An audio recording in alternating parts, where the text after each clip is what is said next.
அவ எப்படி இருப்பா? உடனே ஃபர்ஸ்ட் டைம் எப்படி ஃபீல் பண்ண? அடடா என்ன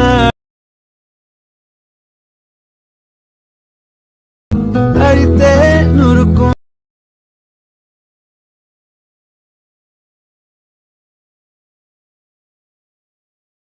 அவள் கண்ணம் வெயில்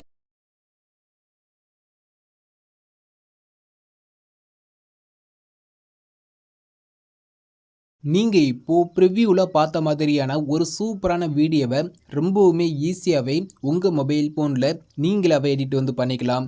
இந்த வீடியோவை எடிட் பண்ணுறதுக்கு ஃபஸ்ட்டு உங்கள் மொபைல் ஃபோனில் இருக்கிற அலைட் மோஷன் ஆப் ஓப்பன் பண்ணிக்கோங்க. அலைட் மோஷன் ஆப் ஓப்பன் பண்ணக்கப்புறம் நம்ம வீடியோவை எடிட் பண்ணுறதுக்கு தேவையான நான் கொடுத்துருக்கிற ஃபுல் ப்ராஜெக்டை உங்களுடைய அலைட் மோஷன் ஆப்பில் இம்போர்ட் பண்ணிக்கோங்க. ஃபுல் ப்ராஜெக்டை இம்போர்ட் பண்ணக்கப்புறம் நெக்ஸ்ட்டு நம்ம வீடியோவை எடிட் பண்ணுறதுக்கு முன்னாடி நீங்கள் இந்த வீடியோவை எடிட் பண்ண போகிற உங்களுடைய இமேஜோடைய ரேஷியோவை சேஞ்ச் பண்ண போகிறோம். இப்போ நீங்கள் ஃபுல் ப்ராஜெக்டை இம்போர்ட் பண்ணிட்டீங்க.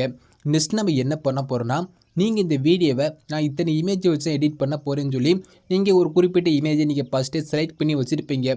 ஸோ ஓகேவா, அந்த இமேஜோடைய ரேஷியோ மட்டும் 9:16 சேஞ்ச் பண்ண போகிறோம். அது ரொம்பவுமே ஈஸி தான். நான் சொல்கிற ஸ்டெப்பை மட்டும் அப்படியே ஃபாலோ பண்ணிக்கோங்க.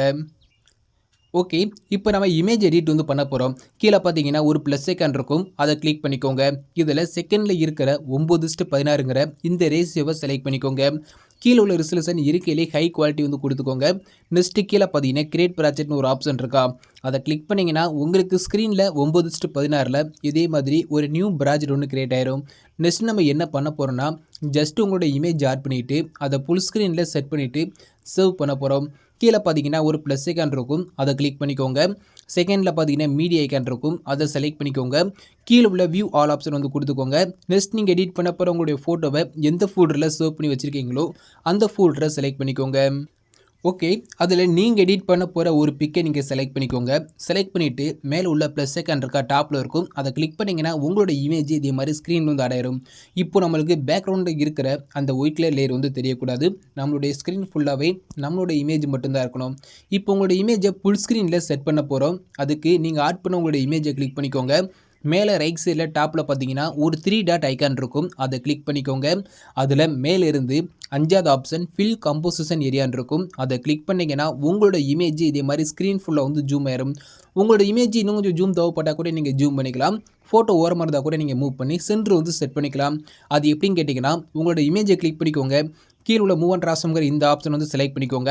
தேர்ட் ஆப்ஷனை கிளிக் பண்ணி ஜூம் தேவைப்பட்ட அப்படி ஜூம் பண்ணிக்கோங்க. ஃபர்ஸ்ட் ஆப்ஷனை கிளிக் பண்ணி இமேஜ் ஓரமாக இருந்தால் மூவ் பண்ணி சென்டர் செட் பண்ணிக்கோங்க. அவ்வளோதான். இப்போ நீங்கள் இந்த இமேஜை நீங்கள் சேவ் பண்ண போகிறீங்க. இமேஜை சேவ் பண்ணுறதுக்கு மேலே பார்த்தீங்கன்னா ஷேர் ஐக்கான் இருக்கும், அதை கிளிக் பண்ணிக்கோங்க.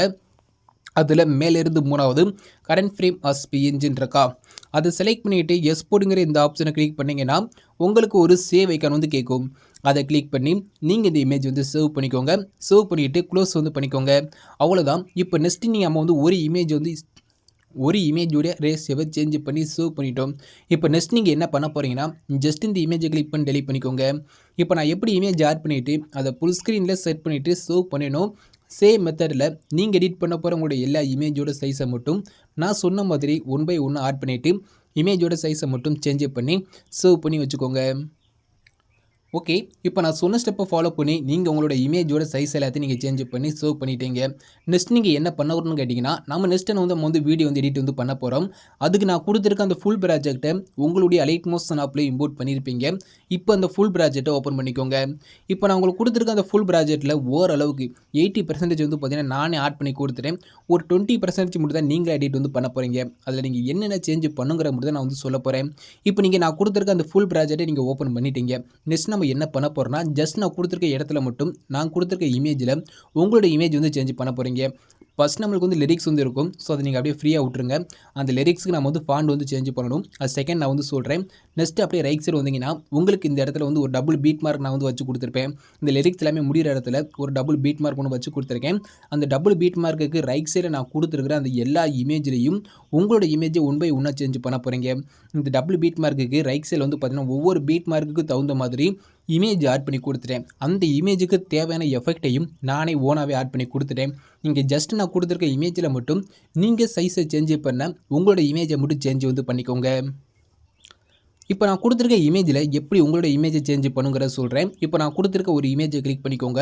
இங்கே ஃபஸ்ட்டு உள்ள கலர் ஐக்கானை கிளிக் பண்ணிக்கோங்க. கீழே பார்த்தீங்கன்னா ஒரு மீடியா ஐக்கான் இருக்கா, அதை செலக்ட் பண்ணிக்கோங்க. நெக்ஸ்ட்டு மேலே உள்ள ஆரோ மார்க்கை கிளிக் பண்ணிவிட்டு அலைட் மோஷன்ங்கிற ஃபோல்டரை வந்து செலக்ட் பண்ணிக்கோங்க. ஏன்னா நீங்கள் அதில் நீங்கள் இமேஜோட சைஸை சேஞ்ச் பண்ண எல்லா இமேஜுமே அலைட் மோஷன்ங்கிற ஃபோல்டர் வந்து சேவாக இருக்கும். நீங்கள் அந்த ஃபோல்டரை ஓப்பன் பண்ணிக்கோங்க. அதில் நீங்கள் 9:16 இமேஜ் எல்லாமே சேஞ்ச் பண்ணியிருப்பீங்க. நான் எல்லா இமேஜையும் 9:16 சேஞ்ச் பண்ணிட்டேன். அதில் ஒரு இமேஜ் நீங்கள் செலக்ட் பண்ணிவிட்டு ப்ளஸ் ஐக்கானை கிளிக் பண்ணிங்கன்னா போதும். நான் கொடுத்துருக்க இமேஜ் ஃபுல்லாக உங்களோட இமேஜ் வந்து இதே மாதிரி வந்து சேஞ்ச் ஆயிரும். சேம் மெத்தடில் அடுத்த இமேஜ் செலக்ட் பண்ணிக்கோங்க. கலர் ஐக்கானை கிளிக் பண்ணிக்கோங்க. கீழே உள்ள மீடியா ஐக்கானை செலக்ட் பண்ணிக்கோங்க.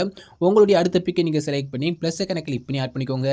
சேம் மெத்தடில் நான் கொடுத்துருக்க எல்லா இமேஜ்லையும் நீங்கள் எடிட் பண்ண போகிற உங்களோட இமேஜை 1 by 1 சேஞ்ச் பண்ணிக்கோங்க. ஆடியோட எண்டு வரையா நான் கொடுத்துருக்க எல்லா இமேஜ்லையும் நீங்கள் ஜஸ்ட் இமேஜை மட்டும் சேஞ்ச் பண்ணால் போதும். ஸோ ஓகே, இப்போது அந்த டபுள் பீட் மார்க்குக்கு ரைட் சைடில் கொடுத்துருக்க அந்த எல்லா இமேஜ்லையும் உங்களோட இமேஜை சேஞ்ச் பண்ணிட்டீங்க. நெக்ஸ்ட் நீங்கள் என்ன பண்ண போகிறீங்கன்னா, இப்போ உங்களுக்கு ஃபஸ்ட்டு வந்து பார்த்தீங்கன்னா நான் லிரிக்ஸ் வந்து டைப் பண்ணி கொடுத்துருக்கேன். ஓகே, உங்களுக்கு லிரிக்ஸ் நான் வந்து ஃபஸ்ட்டு வந்து ஆட் பண்ணி கொடுத்துருக்கேன். அந்த லிரிக்ஸோடைய ஃபாண்ட் இருக்குது பார்த்தீங்களா, லிரிக்ஸோடைய ஃபாண்ட் வந்து பார்த்தீங்கன்னா உங்களுக்கு ஒரு நார்மல் ஃபாண்டில் தான் இருக்கும். நீங்கள் அப்படியே எடிட் பண்ணிங்கன்னா வீடியோ பார்க்குறதுக்கு நல்லா இருக்காது. நான் இந்த வீடியோக்கு யூஸ் பண்ணியிருக்கிற லிரிக்ஸோடைய ஃபாண்டுடைய டவுன்லோட் லிங்கை நான் உங்களுக்கு டிஸ்கிரிப்ஷனில் கொடுத்துட்டேன். நீங்கள் ஃபஸ்ட் நான் கொடுத்துருக்க அந்த லிரிக்ஸோடைய ஃபாண்டை நீங்கள் டவுன்லோட் பண்ணிக்கோங்க. டவுன்லோட் பண்ணக்கப்புறம் அதை உங்களுடைய அலைட் மோஷன் ஆப்பில் இம்போர்ட் பண்ணணும். இம்போர்ட் பண்ணிவிட்டு லிரிக்ஸ்க்கு ஃபாண்ட் வந்து சேஞ்ச் பண்ணணும். அது எப்படிங்கிறத நான் ஸ்டெப் பை ஸ்டெப்பாக சொல்கிறேன். நான் சொல்கிற ஸ்டெப்பை ஃபாலோ பண்ணி லிரிக்ஸுக்கு ஃபாண்ட் மட்டும் சேஞ்ச் பண்ணிக்கோங்க. ஃபஸ்ட் நான் கொடுத்துருக்க அந்த லிரிக்ஸோடைய ஃபாண்டை நீங்கள் டவுன்லோட் பண்ணியிருப்பீங்க. அது எப்படி இம்போர்ட் பண்ணுங்கிறத பார்த்துடலாமா? இப்போ நான் கொடுத்துருக்க லிரிக்ஸில் ஏதாவது ஒரு லிரிக்ஸ் வந்து செலக்ட் பண்ணிக்கோங்க. செலக்ட் பண்ணிவிட்டு கீழே பார்த்தீங்கன்னா எடிட்டர்ஸ்க்குன்னு ஒரு ஆப்ஷன் இருக்கும், அதை கிளிக் பண்ணிக்கோங்க. மேலே பார்த்தீங்கன்னா ஃபாண்டு கிட்ட ஒரு ஆரோ மார்க் இருக்கா, அதை செலக்ட் பண்ணிக்கோங்க. கீழே உள்ள வியூ ஆல் ஃபாண்டுங்கிற இந்த ஆப்ஷன் வந்து செலக்ட் பண்ணிக்கோங்க. லெஃப்ட் சைடில் பார்த்தீங்கன்னா 3 டாட் இருக்கா, அதை செலக்ட் பண்ணிவிட்டு கீழே பார்த்தீங்கன்னா இம்போர்ட் ஃபாண்ட் ஒரு ஆப்ஷன் இருக்கும், அதை செலக்ட் பண்ணிக்கோங்க. நெக்ஸ்ட் உங்கள் மொபைலில் இருக்கிற டவுன்லோட்ஸை செலக்ட் பண்ணிக்கோங்க. அந்த டவுன்லோட்ஸில் நான் கொடுத்துருக்க ஃபாண்டை நீங்கள் டவுன்லோட் பண்ணியிருப்பீங்க. அது உங்களுடைய டவுன்லோட்ஸில் எந்த இடத்துல இருக்குங்கிறத நீங்கள் இதே மாதிரி மூவ் பண்ணி தேடி பாருங்கள். ஓகே, அந்த லிரிக்ஸோடைய ஃபாண்ட் நீங்கள் எங்கே இருக்குன்னு பார்த்ததுக்கப்புறம் அந்த ஃபாண்ட் மேலே ஒரு டச் பண்ணால் மட்டும் போதும். உங்களுக்கு ஃபாண்ட் வந்து பார்த்தீங்கன்னா உள்ளே வந்து ஆட் ஆயிரும். ஆட் ஆனதுக்கப்புறம் இந்த இடத்துல இம்போர்ட்டுங்கிற இந்த ஆப்ஷன் மட்டும் ஆப்பில் இருந்துச்சுன்னா, இதே மாதிரி உங்களுக்கு ஆப்பில் இருந்துச்சு, இதை மட்டும் நீங்கள் ஆன் பண்ணிக்கோங்க. ஆன் பண்ணிவிட்டு மேலே உள்ள செர்ச் ஐக்கானை கிளிக் பண்ணிட்டு மேலுள்ள செர்ச் ஐக்கான இதே மாதிரி நான் டைப் பண்ணியிருக்க மாதிரி அனிமி மட்டும் நீங்கள் டைப் பண்ணாலே போதும். உங்களுக்கு அந்த ஃபாண்ட் வந்து பார்த்தீங்கன்னா ஸ்க்ரீன் வந்து ஷோ ஆகும். அந்த ஃபாண்ட் மேலே ஒரு டச் மட்டும் பண்ணாலே போதும், லிரிக்ஸுக்கு ஆட்டோமேட்டிக்காக ஃபாண்ட் வந்து சேஞ்ச் ஆகும். அப்படி லிரிக்ஸுக்கு ஃபாண்ட் வந்து சேஞ்ச் ஆகாட்டி நான் கொடுத்துருக்க லிரிக்ஸோட எண்ணில் வச்சுட்டு ஒரு பேஸ் விட்டிங்கன்னா போதும், லிரிக்ஸுக்கு ஆட்டோமேட்டிக்காக ஃபாண்ட் வந்து சேஞ்ச் ஆகும். அவ்வளோதான். நெக்ஸ்ட் அப்படியே ரைட் சைடு மூவ் பண்ணிக்கோங்க. அடுத்த லிரிக்ஸை செலக்ட் பண்ணிக்கோங்க. இங்கே எவ்வளோ எடிட்டர்ஸ் போய்க்கோங்க. ஜஸ்ட் மேலே உள்ள 6 மார்க்கை கிளிக் பண்ணிங்கன்னா உங்களுக்கு அந்த லிரிக்ஸுடைய ஃபாண்ட் வந்து பார்த்தீங்கன்னா இந்த லைனில் எங்கே ஆட் ஆயிருக்கும். அந்த லைனில் அந்த ஃபாண்ட் எங்கே இருக்குன்னு பார்த்துட்டு அந்த ஃபாண்ட் மேலே ஒரு டச் மட்டும் பண்ணாலே போதும், லிரிக்ஸுக்கு ஃபாண்ட் வந்து சேஞ்ச் ஆயிரும். அவ்வளோதான். இப்போ நம்ம லிரிக்ஸுக்கு ஃபாண்ட் வந்து சேஞ்ச் பண்ணி முடிச்சிட்டோம். இந்த லிரிக்ஸுக்கு ஒரு சின்ன ஒரு சேக் எஃபெக்ட் மட்டும் ஆட் பண்ண போகிறோம். அதையும் நான் உங்களுக்கு ஆட் பண்ணி கொடுத்துட்டேன். அது எந்த இடத்துல இருக்குங்கிற சொல்கிறேன். இப்போ நீங்கள் ஆடியோட ஸ்டார்டிங் வந்துக்கோங்க. ஆடியோட ஸ்டார்டிங் வந்ததுக்கப்புறம் கீழே ஒரு ஆடியோ கொடுத்துருக்கேன்னா அந்த ஆடியோ கீழே பார்த்தீங்கன்னா எஃபெக்ட் 1 சொல்லி ஒரு இமேஜ் மட்டும் ஆட் பண்ணி கொடுத்துருங்க. எஃபெக்ட் 1 சொல்லி ஒரு எஃபெக்ட் ஆட் பண்ணி கொடுத்துருக்கேன்னா அந்த எஃபெக்ட் 1ங்கிற அந்த இமேஜ் வந்து செலக்ட் பண்ணிக்கோங்க. செலக்ட் பண்ணிவிட்டு கீழே உள்ள எஃபெக்ட்டுங்கிற இந்த ஆப்ஷன் வந்து செலக்ட் பண்ணிக்கோங்க. லெஃப்ட் சைடில் ஒரு 3 டாட் ஐக்கான் இருக்கா, அதை செலக்ட் பண்ணிவிட்டு காப்பி எஃபெக்ட் மட்டும் கொடுத்துக்கோங்க. இதில் நான் கொடுத்துருக்க அந்த எல்லா எஃபெக்ட் உங்களுக்கு வந்து காப்பி ஆயிரும். நெக்ஸ்ட் நீங்கள் அப்படியே பேக் வந்துட்டு மேலே பார்த்தீங்கன்னா ஃபஸ்ட்டு லிரிக்ஸ் இருக்கா, அதை செலக்ட் பண்ணிவிட்டு எஃபெக்ட் போயிட்டு கீழே உள்ள 3 டாட் ஐக்கானை கிளிக் பண்ணிவிட்டு பேஸ்ட் எஃபெக்ட் மட்டும் கொடுத்தீங்கன்னா போதும், அந்த லிரிக்ஸுக்கு தேவையான எஃபெக்ட் வந்து பார்த்தீங்கன்னா சூப்பராக உள்ள வந்து அடையிடும். நெக்ஸ்ட் அடுத்த லிரிக்ஸ் போய்க்கோங்க. அடுத்த லிரிக்ஸ் செலக்ட் பண்ணிக்கோங்க. எஃபெக்ட் ஐக்கானை கிளிக் பண்ணிக்கோங்க. லெஃப்ட் சைடில் உள்ள 3 டாட் ஐக்கானை கிளிக் பண்ணிட்டு பேஸ்ட் எஃபெக்ட் வந்து கொடுத்துருங்க. சேம் மெத்தடில் நான் கொடுத்துருக்க அந்த எல்லா லிரிக்ஸுக்கும் நீங்கள் இப்போ காப்பி பண்ண அந்த எஃபெக்டை 1 by 1 ஆட் பண்ணிக்கோங்க. அவ்வளோதான். நம்ம இப்போ வீடியோ வந்து பார்த்தீங்கன்னா கம்ப்ளீட்டாகவே எடிட் பண்ணி முடிச்சிட்டோம். இது நீங்கள் 3 ஸ்டெப் மட்டும் நீங்கள் ஃபாலோ பண்ண போகிறீங்க. ஃபஸ்ட் நீங்கள் என்ன பண்ணுவீங்க, இமேஜோட சைஸ் வந்து சேஞ்ச் பண்ணுவீங்க. இமேஜோட சைஸை சேஞ்ச் பண்ண அந்த இமேஜை நான் கொடுத்துருக்க அந்த 9 ஸ்டெப் பண்ணார் எல்லா இமேஜ்லையும் 1 by 1 சேஞ்ச் பண்ணுவீங்க. ஓகே, இது வந்து ஸ்டெப் 1 முடிஞ்சு வச்சு. ஸ்டெப் 2 நீங்கள் என்ன பண்ண போகிறீங்க, நான் கொடுத்துருக்க லிரிக்ஸுக்கு நீங்கள் ஃபாண்ட் வந்து சேஞ்ச் பண்ண போகிறீங்க. ஓகே, அது ஸ்டெப் 2ன்னு வச்சுக்கோங்க. ஸ்டெப் 3 நீங்கள் என்ன பண்ண போகிறீங்க, ஜஸ்ட் நான் கொடுத்துருக்க அந்த எஃபெக்ட் மட்டும் காப்பி பண்ணிவிட்டு அந்த லிரிக்ஸில் மட்டும் ஆட் பண்ண போகிறீங்க. அவ்வளோதான். இதை மட்டும் பண்ணால் போதும், வீடியோவை நம்ம கம்ப்ளீட்டாகவே எடிட் பண்ணி முடிச்சிட்டோம். நீங்கள் இப்போ இந்த வீடியோவை சேவ் வந்து பண்ணிக்கலாம். வீடியோவை சேவ் பண்ணுறதுக்கு மேலே பார்த்தீங்கன்னா ஷேர் ஐக்கான் இருக்கும், அதை கிளிக் பண்ணிக்கோங்க. வீடியோங்கிற ஆப்ஷன் ஓப்பன் பண்ணிக்கோங்க. எக்ஸ்போர்ட் ரெசல்யூஷன் உங்களுக்கு தேவையான குவாலிட்டி வந்து கொடுத்துக்கோங்க. ஃப்ரேம் ரேட் வந்து பார்த்தீங்கன்னா ஃபுல் கொடுத்துக்கோங்க. குவாலிட்டி கம்மியாக இருந்தால் ஃபுல்லாக இன்க்ரீஸ் பண்ணிவிட்டு கீழே உள்ள எக்ஸ்போர்ட்டுங்கிற இந்த ஆப்ஷனை கிளிக் பண்ணி நீங்கள் எடிட் பண்ண உங்களோட வீடியோவை சேவ் வந்து பண்ணிக்கோங்க. தேங்க்ஸ் ஃபார் வாட்சிங்.